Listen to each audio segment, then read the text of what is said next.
नमस्ते। और मैं एक लाचारी गीत गाने जा रही हूँ, आजमगढ़िया भौजी। और देखना और लाइक करना, सब्सक्राइब करना।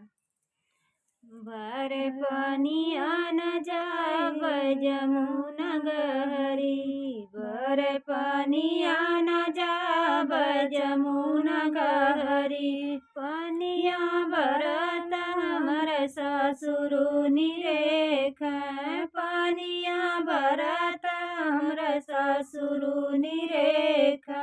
मार गुलेलवा फुटल गगरी, तर बीजल लहंगवा ऊपर चुनरी, तर बीजल लहंगवा ऊपर चुनरी। पानिया भरत हमर बसुर निरेख, पानिया भरत हमर बसुर निरेख। मरल गुलेलवा फुटल गगरी, तर बीजल लहंगवा ऊपर चुनरी, तर बीजल लहंगवा ऊपर चुनरी।